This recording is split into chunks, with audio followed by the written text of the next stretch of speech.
Hello everyone, कैसे हैं आप सभी। आशा करता हूं कि आपकी तैयारी अच्छी चली होगी। तो हिमाचल प्रदेश पटवारी का जो एग्ज़ाम है, हालांकि एग्ज़ाम की कोई डेट तो अभी है नहीं, लेकिन आपका जो सिलेबस है वो कंप्लीशन की तरफ जा चुका है, बढ़ चुका है।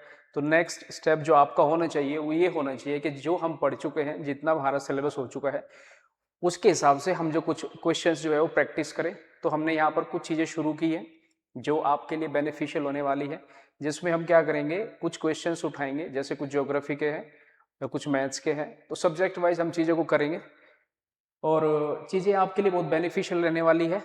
अगर आपने सिलेबेशन कंप्लीट किया है तो आप यहाँ पे देखेंगे आपने कितना पढ़ा है और आप कितना चीज़ों को समझ चुके हैं। सबसे पहले तो आप ना पेन पेपर लेकर के बैठेंगे। जैसे मैं यहाँ पर क्वेश्चन करूंगा तो आप उसको अपने एंड पे वीडियो को पॉज करके पहले उसका आप आंसर खुद करेंगे और आप देखेंगे बाद में कि उसका आंसर मैच करेंगे, आपका सही था कि नहीं था, और उसको करने का जो सही तरीका हो सकता है उसको आप जरूर देखेंगे वहां पर। अगर कोई भी डाउट होगा तो आप कमेंट बॉक्स में छोड़ना, मैं वहां पर रिप्लाई करूंगा, ठीक है। तो चीजों को ध्यान में रखते हुए शुरू करेंगे हम। सबसे पहला क्वेश्चन यहाँ पर देखते हैं। तो क्वेश्चन नंबर 1 हमारा ये है कि what will be the remainder when this number is divisible by 70। यानी कि हमें एक नंबर दिए गए हैं, 3 नंबर है थोड़े बड़े बड़े से, 1211, 1212 एंड 1213। अगर इन सब की मल्टीप्लाई करेंगे और इनको 17 से डिवाइड करेंगे तो क्या रिमाइंडर आएगा, क्या शेषफल आएगा। तो सबसे पहले तो मैं आपको बता दूं, आपको इनकी मल्टीप्लाई नहीं करनी है, इसको एक बड़ा नंबर नहीं बनाना है, क्योंकि सबसे पहले माइंड में यही चीजें आती है कि पहले हम सबको मल्टीप्लाई कर लेते हैं, फिर इसको 17 से डिवाइड करेंगे। तो ये चीजें आपकी ऐसे आपको नहीं करनी है। तो ये डिपेंड किस चीज पे कर रहा है, तो मैं आपको बताऊं थोड़ा सा रिमाइंडर के बारे में। तो रिमाइंडर जो होता है, ये इसको आप ब्रेक कर सकते हो। जैसे भी कोई भी नंबर आप लेंगे, अगर आप उसको ब्रेक करेंगे तो रिमाइंडर हमारा क्या रहता है, सेम रहता है।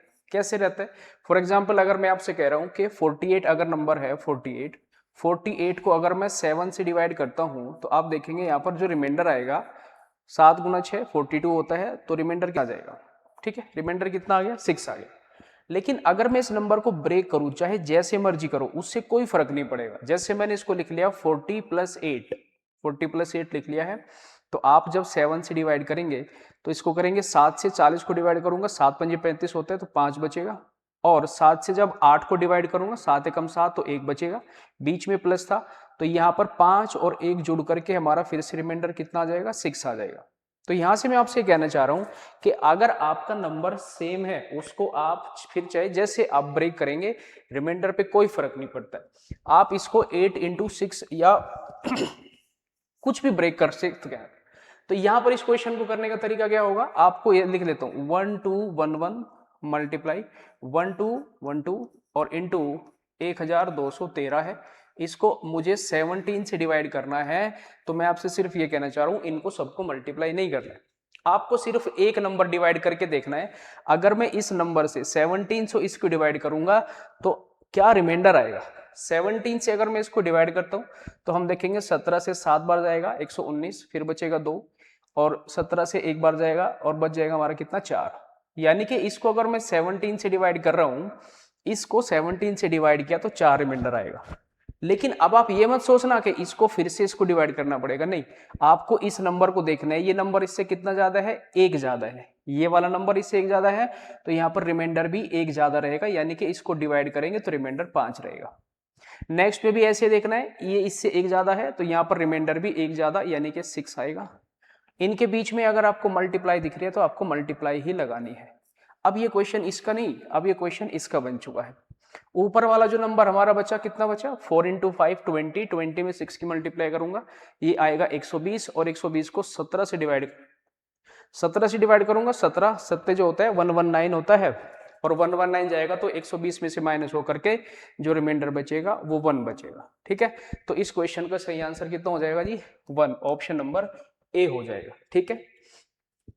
तो यहां पर अगर आपको कोई भी डाउट है तो आप पूछना है यहाँ पर, ठीक है। लेकिन इस क्वेश्चन को करने से पहले मैं आपके लिए कमेंट बॉक्स में क्वेश्चन छोड़ना चाहता हूं। आप मुझे बताएंगे कि अगर मैं 6 को 7 से डिवाइड करूंगा तो क्या रिमाइंडर आएगा, ये आपको कमेंट बॉक्स में बताना है। चलते हैं नेक्स्ट क्वेश्चन की तरफ। देखिए नेक्स्ट क्वेश्चन हमारा है क्वेश्चन नंबर 2। ये रहा क्वेश्चन नंबर 2।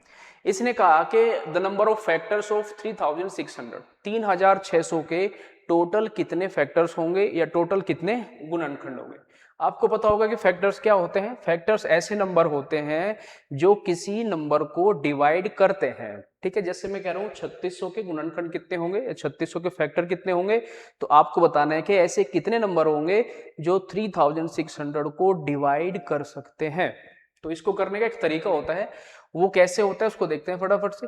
जिस नंबर के आपको फैक्टर निकालने हैं उस नंबर को आपको प्राइम फैक्टराइजेशन करके लिखना है।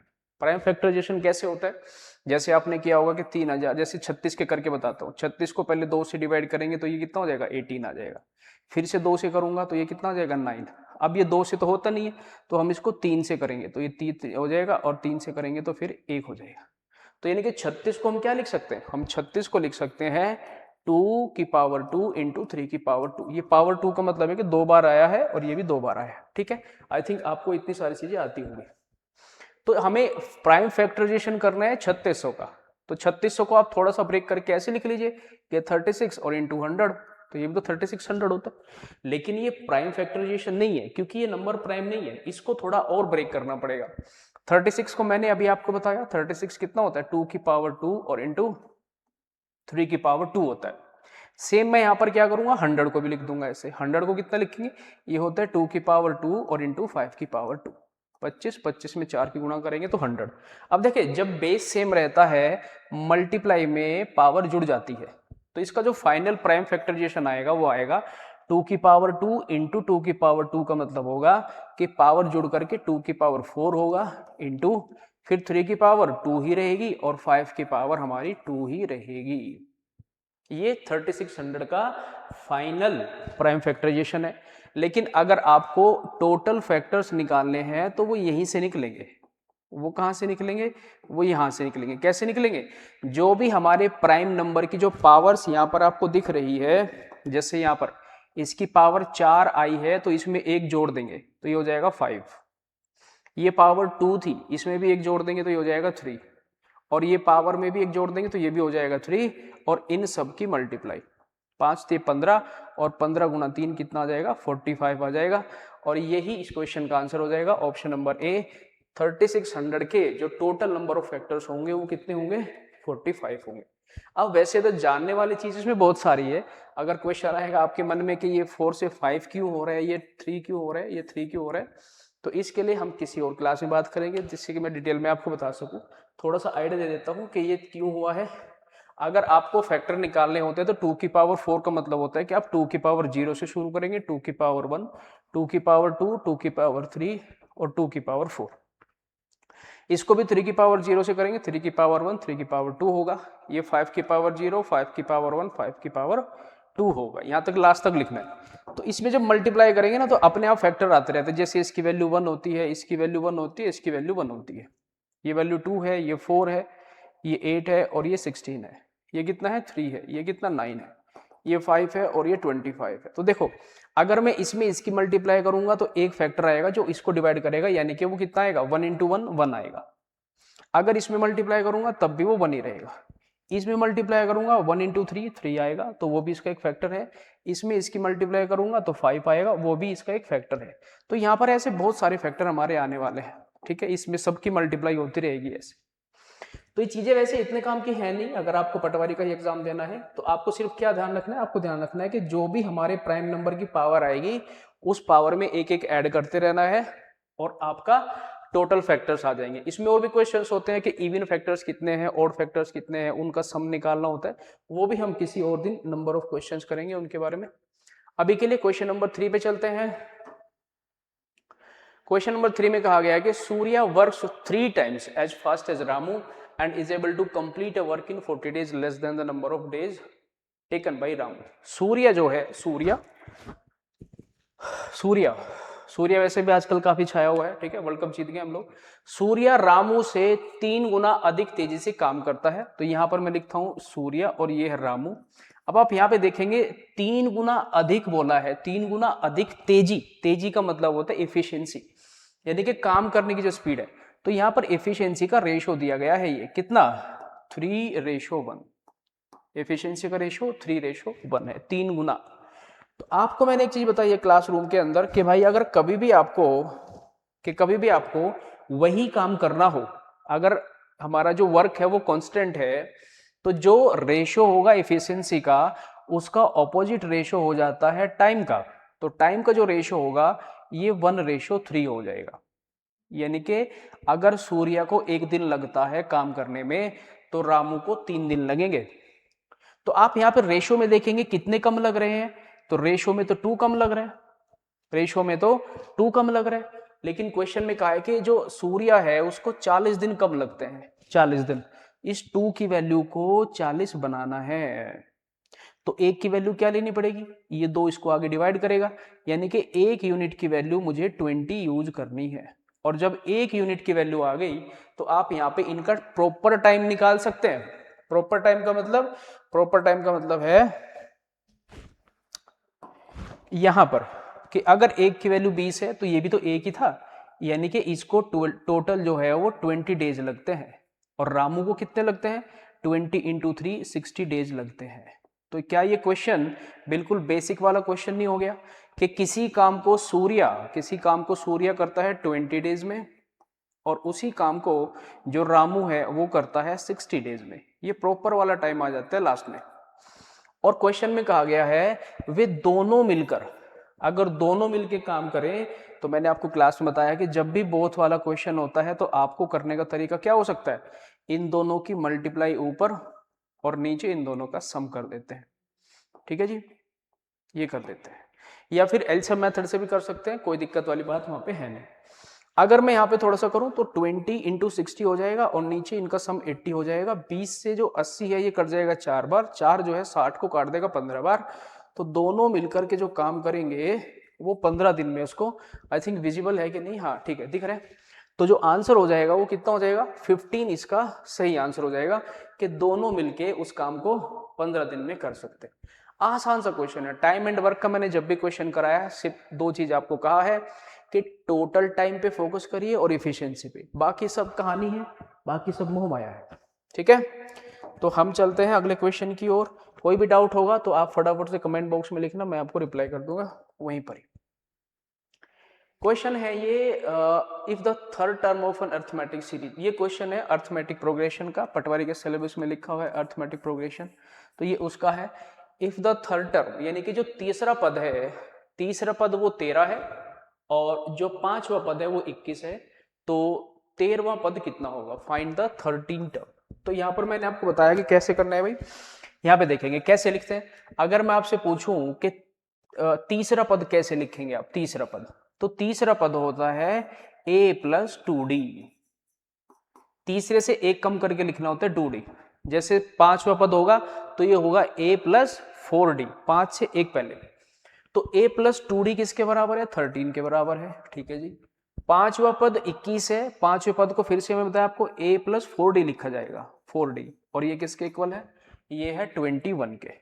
तो यहां से इस इक्वेशन को सोल्व कर सकते हैं कि नहीं आप, आसान सी इक्वेशन है कि इसमें से इसको माइनस कर देता हूं तो ये तो दोनों कट जाएंगे, ये प्लस का ये माइनस बिल्कुल सेम है तो कट जाएगा, लेकिन 2 में से 4 घटाएंगे तो ये माइनस का आएगा, कितना, ये आएगा माइनस के 2d, और माइनस के 2d बराबर आएंगे किसके, -8 के। 13 में से 21 घटाऊंगा, माइनस से माइनस कट जाएगा, d इक्वल आ जाएगा 4 के, क्योंकि ये 2 इसको आकर के इधर यहाँ पर डिवाइड कर देगा। ये d की वैल्यू आई है, सिर्फ हमें तो a की वैल्यू भी चाहिए, तो इस d को यहाँ थोड़ी देर के लिए यहाँ रख देते हैं, इस d को उठाया और यहाँ पे रख दिया, तो 2 × 4, भाई d की वैल्यू 4 है तो 4 × 2 कितना होगा, 8, और a + 8 अगर 13 के बराबर था तो a कितना होगा, ये इधर आके माइनस, तो यहाँ से पता चल जाएगा कि a हमारा कितना है, 5 है, क्योंकि ये 8 इधर आके माइनस हो जाएगा। जब आपको a की वैल्यू पता चल जाती है, d की वैल्यू पता चल जाती है, फिर आप कोई सा भी टर्म निकाल सकते हो। इसने क्वेश्चन में पूछा है 13 टर्म, तो 13th जो टर्म होगा वो होगा a + 12d, ये पूछा है।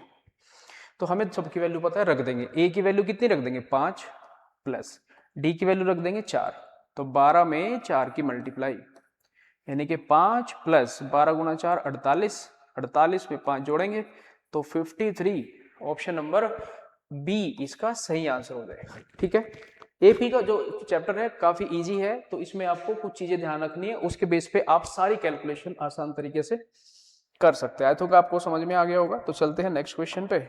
नेक्स्ट हमारा क्वेश्चन है क्वेश्चन नंबर 5। क्वेश्चन नंबर 5, 100 और 200 के बीच 100 के कितने गुणज है, यानी कि कितने मल्टीपल होंगे हमारे 7 के मल्टीपल, किससे, 100 से लेकर के 200 तक। ठीक है, वैसे तो क्वेश्चन ये सिर्फ एक लाइन का है, लेकिन थोड़ा सा एक्सप्लेन कर देता हूं। अगर 7 के मल्टीपल हमें ढूंढने हैं 100 से लेकर के 200 के बीच में, 100 से लेकर के 200 के बीच में, तो आप यहां पे देखेंगे सबसे पहला कौन सा नंबर होता है जो 7 से डिवाइड होगा और इसके बाद आता है, तो आप कहेंगे 105 आता है। ठीक है जी, 105 आता है। फिर इसके बाद 112 आएगा, फिर 119 आएगा, ऐसे चलता रहेगा ये। लेकिन लास्ट में कितना आएगा, तो इसको 7 से डिवाइड करके देखेंगे, तो लास्ट में जो नंबर आएगा वो आएगा 196। ठीक है, 196 आएगा। ठीक है, तो आप यहां पे देखेंगे कि अगर मुझे यहां पर ये पता करना है कि ये जो टर्म लिखी हुई है ये कितने लिखी हुई है, तो इसका तरीका होता है कि लास्ट नंबर माइनस पहले वाला नंबर डिवाइड में डी और प्लस में 1, ये होता है भाई। हालांकि और भी कई सारे तरीके हैं इस सीक्वेंस को करने का, nth टर्म निकालने का, हालांकि वही से आया ये भी, nth टर्म में से निकाल के आया ये भी।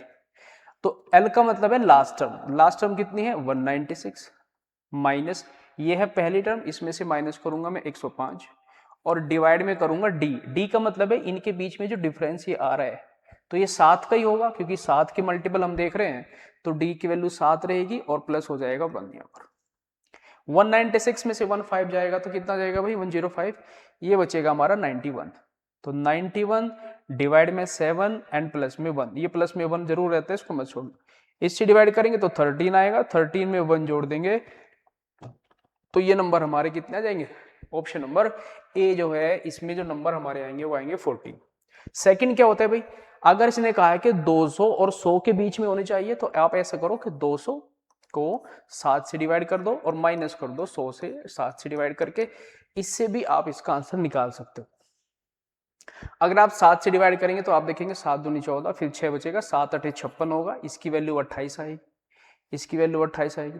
7 से उसको भाग करेंगे 14 7 98 होता है, तो इसकी वैल्यू 14 आएगी। पॉइंट में नहीं जाना होता है इसमें आपको पॉइंट में नहीं जाना है। 28 में से 14 माइनस करेंगे तो जो नंबर हमारे बचेंगे वो हमारे फिर भी 14 आएंगे। तो आप जैसे करना चाहे कर सकते हैं, और भी तरीके हो सकते हैं, लेकिन हमें यहाँ पर तरीके नहीं, जो अच्छा हो सकता है उसकी बात कर रहे हैं। क्वेश्चन नंबर 6 की हम नेक्स्ट बात करने वाले हैं। मैंने आपसे कहा आप क्वेश्चन को पहले पॉज करके उसको खुद करने की कोशिश करेंगे। अब ये क्वेश्चन कहा गया कि वह छोटी संख्या ज्ञात कीजिए जिसे 2488 में जोड़ने पर प्राप्त जो संख्या हमारी होगी वो 3 से भी डिवाइड हो जाए, 4 से भी, 5 से भी और 6 से भी। ठीक है कि नहीं? तो इसका मतलब ये पूछना चाहता है कि 2488 में मैं कौन सी संख्या ऐड करूं। मान लीजिए मैंने x ऐड करना है, तो ऐड करने के बाद जो नंबर ये आएगा, कुछ नंबर इस 2488 में कुछ नंबर ऐड करने के बाद जो आएगा वो नंबर हमारा 3, 4, 5 और 6 इन सब से डिवाइड हो जाना चाहिए। तो आप इसको एलसीएम से भी कर सकते हैं कि आप इसका एलसीएम लेंगे 3, 4, 5, 6, तो इनका एलसीएम 60 आएगा और 60 से इस नंबर को डिवाइड कर देंगे। डिवाइड करके देख लेते हैं भाई, 2488 को अगर मैं 60 से डिवाइड करूंगा, 60 से, तो 4 बार जाएगा, 240 हो जाएगा। यहाँ पे कितना बच गया 8 और ऊपर से आ गया 8, फिर 1 टाइम जाएगा 60, तो ये कितना बच गया 28 बच गया, 28। लेकिन ये रिमाइंडर आया है, रिमाइंडर तो माइनस होता है, इसने तो प्लस करने को कहा है। अगर नंबर को प्लस करने को कहा हो तो इस 28 को, इस 28 को 60 में से माइनस कर देंगे, यानी कि आपको यहाँ पर 32 ऐड करना चाहिए था। ठीक है, ये मैंने जब एलसीएम से पढ़ाया था, वहां पर क्लास में मैंने सारे तरीके कवर किए हुए हैं। अगर आपको याद हो तो आप नोटबुक में अपने पेज पलट के देखना, आपको वहां पे मिलेंगे, रिवीजन करना उसका। लेकिन मैं कहूंगा कि इतना सब कुछ करने की जरूरत नहीं है। यहाँ पे आपको मैं एक चीज और दिखाता हूँ, ये जो क्वेश्चन है हम कैसे कर सकते हैं। 2488 में मुझे कुछ ऐड करना है और ये जो आंसर आएगा ये वाला नंबर, ये 3 से भी डिवाइड होना चाहिए, 4 से भी, 5 से भी और 6 से भी। लेकिन 3 का तो बहुत इंपॉर्टेंट एक रूल होता है कि 3 से वही नंबर डिवाइड हो सकते हैं जिसका डिजिट सम 3 से डिवाइड होगा। यानी कि अगर ये नंबर 3 से डिवाइड होता है तो इसका जो डिजिट सम होगा वो 3 से डिवाइड होगा ही होगा। लेकिन इसका डिजिट सम तो फिर इसमें जुड़ के कुछ आएगा। तो पहले मैं इसका डिजिट सम ले लेता हूं। 8 और 8 16 और 4 20 और 2 22। 22 का मतलब होता है 2 और 2 जुड़ करके कितना 4। यानी कि इसका डिजिट सम 4 है। तो 4 में मैं कितना और जोड़ूं जिससे कि यहां पर जो डिजिट सम बन के आएगा वो 3 से डिवाइड हो जाएगा। तो आप देखेंगे 4 और 3 7, अगर मैं इसमें 7 जोड़ूंगा तो 7 और 4 11 आएगा, 3 से डिवाइड नहीं होगा, ये भी नहीं होगा। हालांकि इसको तो आप वैसे भी ऐड कर हटा सकते थे क्योंकि नंबर 5 से भी डिवाइड होना चाहिए। 5 से भी डिवाइड होने का मतलब है कि लास्ट में या तो 0 दिखना चाहिए या 5 दिखना चाहिए, लेकिन मैं अभी सिर्फ 3 के रूल से कर रहा हूं। ये इसका आंसर नहीं हो सकता क्योंकि 4 और 3 7, इसका डिजिट सम 7 है। 7 में 4 जोड़ूंगा तो 11 आएगा, 11 3 से डिवाइड नहीं होता। 8 और 2 10, और 10 का मतलब है 1, तो 4 में 1 जोड़ूंगा 5 आएगा, 3 से डिवाइड नहीं होगा, ये भी आंसर नहीं होगा। 4 और 2 6, इसकी जगह 6 लिखूंगा तो 6 और 4 10 आएगा, 10 का मतलब होगा 3 से डिवाइड नहीं होगा। 3 और 2 5, अगर मैं इसकी जगह 5 लिखता हूं तो इसका डिजिट सम 9 आएगा और ये 3 से डिवाइड हो जाएगा। इसलिए आप इसका आंसर 32 ले सकते हैं। ठीक है, ये 2 ऑप्शन आप वैसे भी हटा सकते थे क्योंकि अब देखो इसको बता देता हूं, 5 से डिवाइड होने का मतलब है कि लास्ट में 5 और 0 दिखना चाहिए। ठीक है, इसको आप खुद करके देखना। अभी चलते हैं हम नेक्स्ट क्वेश्चन में। Question number 7। क्वेश्चन नंबर 7 में कहा गया है कि A and B are 2 prime numbers. 2 prime number है हमारे पास। ठीक है, प्राइम नंबर के बारे में हमने क्लास में भी देखा था कि प्राइम नंबर जो है हमारा सबसे छोटा प्राइम नंबर 2 होता है, फिर 3 5 7 और 11 13, ऐसे करते करते हमने लिख के भी देखा था, प्रैक्टिस भी की थी कि 100 तक कितने होते हैं और कौन कौन से होते हैं। इसने कहा कि A और B, ये A है और ये B है, ये 2 प्राइम नंबर है हमारे पास जिसमें A जो है वो बड़े वाला है। ये क्यों कहा गया है इसके बारे में भी हम बताएंगे। और इनका एलसीएम 209 है। A और B का जो प्राइम नंबर है उनका एलसीएम 209 है। तो मैंने आपको क्लास में बताया था कि जब भी प्राइम नंबर की बात होती है, प्राइम नंबर में अगर आपको कभी भी एलसीएम निकालना पड़े तो हमेशा उनकी मल्टीप्लाई ही होती है और कोई ऑप्शन वहां पर नहीं होता है। और अगर आपको इनका एचसीएफ निकालना पड़े तो इनका एचसीएफ हमेशा 1 होता है। ये बात हम क्लास में देख चुके हैं। तो इसने जब कहा कि 2 प्राइम नंबर है और उनका एलसीएम 209 है, तो इसका मतलब हुआ कि A और B की मल्टीप्लाई ही इनका एलसीएम होगा क्योंकि दोनों प्राइम नंबर है और इनकी मल्टीप्लाई 209 है। तो बस आपको भी ये ढूंढना है कि किन 2 प्राइम नंबर की मल्टीप्लाई 209 के आसपास होगी। तो आप यहाँ पे देखेंगे लास्ट में 9 है, तो लास्ट में 9 कहाँ पे आ सकता है, या तो 3 इंटू 13 के कुछ आसपास होगा या 1 इंटू 9 के आसपास होगा क्योंकि इवन नंबर तो आएगा नहीं। तो आप जब देखेंगे एक एक नंबर से, वैसे इसका स्क्वायर रूट लेते हैं 209 के, एक स्क्वायर रूट करेंगे तो ये 14 के से थोड़ा ज्यादा है, 15 से कम है। तो 14 से पहले पहले जितने भी प्राइम नंबर होंगे उन सब से एक बार चेक करके देखेंगे, जिससे भी ये डिवाइड हो जाएगा यहाँ पर उनकी वैल्यू रखे देखेंगे। तो मैं थोड़ी देर के लिए आपको बता देता हूं कि जो 209 है ये 11 गुणा 19 होता है और दोनों क्या है हमारे प्राइम नंबर है। लेकिन दिक्कत यह है कि हमने उल्टा लिख दिया इसको। क्यों? क्योंकि A बड़ा रहना चाहिए था B से। इसका मतलब इसको हम ये लिखना चाहिए था 19 गुणा 11। 19 गुना 11 कितना होता है? 209 होता है। दोनों प्राइम नंबर है, दोनों की मल्टीप्लाई 209 है क्योंकि प्राइम नंबर की मल्टीप्लाई ही उनका एलसीएम होता है। तो इसने क्या कहा, जब आपको ए और बी की वैल्यू पता चल गई तो इसने पूछा कि ए स्क्वायर माइनस बी कितना होगा। तो ए स्क्वायर बी का मतलब है, ए स्क्वायर माइनस बी का मतलब हुआ कि ए का स्क्वायर यानी कि 19 का स्क्वायर, और 19 19 का स्क्वायर 361 माइनस बी, बी कितना है 11 है, इसमें से माइनस करूंगा तो 350 आएगा जो कि हमारा ऑप्शन नंबर ए हो जाएगा। ऑप्शन नंबर ए जो है इसका सही आंसर हो जाएगा। है कुछ नहीं, एक छोटा सा कंसेप्ट इसमें ये लगा है कि आपको पता होना चाहिए कि प्राइम नंबर की मल्टीप्लाई ही उनका एलसीएम होता है। और सेकंड थिंग इसमें जो अप्लाई हुई है वो ये हुई है कि दो प्राइम नंबर की मल्टीप्लाई आपको 209 करना है तो वो नंबर कौन से होंगे, आपको ये चेक करना था। A bag contains 10 paisa, 25 paisa and 50 paisa coins in the ratio of 4:2:5 amounting to ₹34. Find the number of 25 paisa coins in the bag. एक बैग है, एक थैली है जिसमें तीन तरीके के सिक्के हैं। एक तो हमारे 10 पैसे के सिक्के हैं, एक है हमारा 25 पैसे के सिक्के, 25 पैसे के सिक्के हैं, और जो थर्ड है हमारा डिनोमिनेशन वो है 50 पैसे के सिक्के हैं। इसने कहा कि जो सिक्कों का रेशो दिया है, यानी कि आपको रेशो दिया है कॉइन्स का।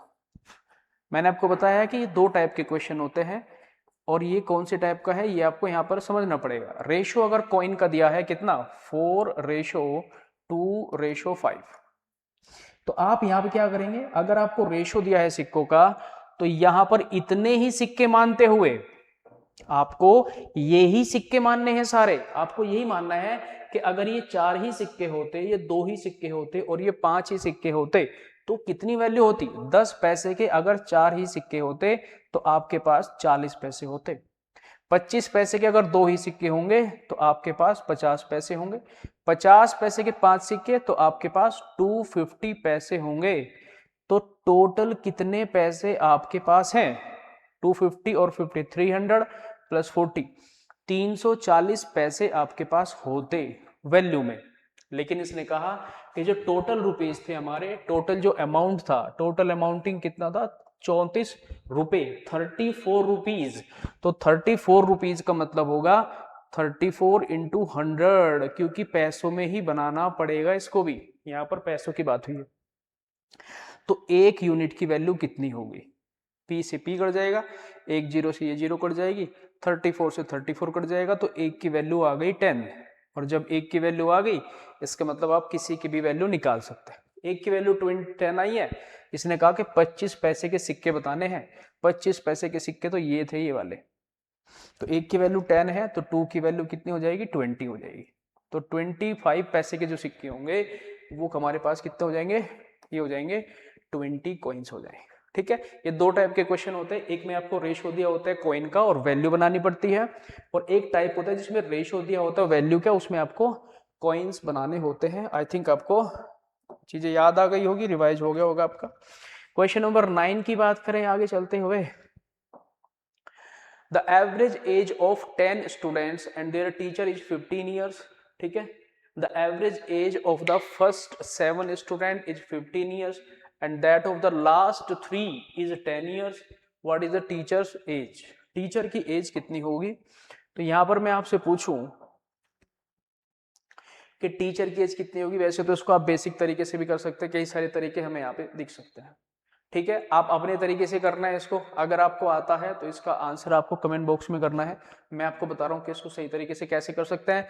10 स्टूडेंट ये थे, एक उनके टीचर है, तो टोटल हमारे पास जो आदमी थे वो कितने थे 11 पर्सन थे, जिनका एवरेज हमारे पास कितना था 15 ईयर्स था। ठीक है जी, इसको आप सेपरेट कर लेंगे। अब इन्होंने क्या किया, इस 11 को ना 3 हिस्सों में ब्रेक कर दिया है। एक तो 7 लोगों में किया है, फिर 3 लोगों में किया है, और एक अलग रह गया हमारा जो कि 11वां आदमी था, ये वाला। कहां से पता चला, ये ऐसे पता चला। The average age of first 7 and that of last 3 कह लीजिए, मिडिल 3 उससे फर्क नहीं पड़ता है, और जो लास्ट में टीचर बच गया हमारा, ये बच गया। जो 7 थे उनका एवरेज कितना है 15 था, तो यहाँ पे लिख देंगे इनका एवरेज 15 था। जो लास्ट 3 थे उनका एवरेज 10 था, और इसका पूछा गया है कि इसका कितना था। तो आप यहाँ पे एक चीज ध्यान रखना है कि यहाँ पर भी एवरेज 15 है, यहाँ पर भी एवरेज 15 है, इनमें तो कोई चेंज है नहीं, तो इसको तो आपको कुछ करना नहीं है। यहाँ पे देखेंगे इसका एवरेज कम हो रहा है, यहाँ पर 15 था, यहाँ पर 10 है, तो माइनस हुआ है 5, और अगर 3 लोग थे तो 3 की मल्टीप्लाई होकर के -15 आया है टोटल जो है वो माइनस में चला गया है 15। अब अगर यहाँ पर एक आदमी है तो यहाँ से इनका एवरेज निकाल देंगे, इसको 1 से डिवाइड करके, तो यहाँ से फिर से -15 ही आ रहा है। अगर इधर माइनस बचते हैं तो इधर आकर के ये प्लस हो जाता है, तो 15 और प्लस 15 टोटल जो आएगा यहाँ पर, ये उस टीचर की एज आएगी जो हमारा सेपरेट यहाँ पर बैठा हुआ था। तो इस क्वेश्चन का सही आंसर ऑप्शन नंबर बी हो जाएगा। आप अपने तरीके से करना जो आपको आता है, और उसका कमेंट बॉक्स में बताना कि आपका आंसर कितना आया है। और आपको इस तरीके को जानना होगा तो आप ये भी कमेंट बॉक्स में बताना मैं आपको अलग से चीजें क्लियर कर दूंगा। क्वेश्चन नंबर 10 जो कि लास्ट आज का हमारा, ये क्वेश्चन है ट्रिग्नोमेट्री का। Let ABC be a right angle triangle when angle A equal to 90 degree and angle C equal to 45 degree. Find the value of sec C plus sin C into sec C. तो इस question में हम एक triangle बना लेते हैं। आपको पता है ट्रिग्नोमेट्री टोटली राइट एंगल पे डिपेंड करती है, तो मैंने ये राइट एंगल ट्रायंगल यहाँ पे बनाया। एंगल A 90 करना है तो इस वाले को एंगल A मैंने ले लिया यहाँ पर, ये एंगल B हो जाएगा और ये एंगल C। ठीक है, एक और बात कही है कि angle C equal to 45 degree, इस वाले को अगर मैं 45 लेता हूं तो यहां से एक चीज और क्लियर हो जाएगी कि ये 90 है, ये 45 है, तो ये भी 45 ही होगा, क्योंकि ट्रायंगल के तीनों एंगल्स का जो सम होगा वो 180 होगा। और ये भी आपको पता होगा कि जब ये दोनों एंगल इक्वल है तो ये वाली साइड इक्वल होगी, ये आइसोसेलेस ट्रायंगल हो जाएगा। ठीक है, तो आपको पता है कि ज्यादातर क्वेश्चन में हम यहाँ पे 10 का फॉर्मूला लगाते हैं। 10 का फॉर्मूला अगर लगाएंगे 10 45, इस वाले एंगल की बात कर रहा हूं, 10 45 डिग्री बराबर होगा परपेंडिकुलर अपॉन बेस के, और 10 45 बराबर होता है 1, और 1 को मैं 1/1 भी लिख सकता हूं। यानी कि इसका मतलब हुआ कि अगर आप इस एंगल की बात करते हैं तो यहां पर परपेंडिकुलर अपॉन बेस जो होगा वो 1/1 होगा, यानी कि ये परपेंडिकुलर और ये बेस 1/1 होगा। तो पाइथागोरस थ्योरम लगा करके आप ये 1 और 1 है तो ये पाइथागोरस लगाएंगे तो ये √2 आएगा। ठीक है, पाइथागोरस थ्योरम लगानी आपको आती होगी, नहीं तो आप इसको थोड़ी देर के लिए ऐसे एज्यूम कर लेंगे कि ये स्क्वायर है 1 1 1 1, तो 1 का जो स्क्वायर का डायगोनल आएगा वो कितना आएगा, √2 आएगा। इतनी चीजें हो गई, इसकी अभी हमें जरूरत नहीं है, क्योंकि अब हमें जरूरत है क्वेश्चन में क्या पूछा है। इसने कहा कि क्वेश्चन में बताना है कि सेकेंड सी प्लस साइन सी और इंटू सेकेंड सी के बारे में। तो सेक सी कितना हो जाएगा भाई, देखें यहाँ पर सेकेंड सी का मतलब होता है √2/1 में, यानी कि हाइपोटेनस डिवाइड में बेस, तो ये हो जाएगा √2 प्लस साइन सी का मतलब परपेंडिकुलर अपॉन हाइपोटेनियस, यानी कि 1/√2 हो जाएगा। और फिर से सेकेंड सी हमने निकाला अभी, ये √2 था, √2 से √2 कट जाएगा, तो हमारा आंसर होगा √2 प्लस में 1, यही इसका ऑप्शन हो जाएगा।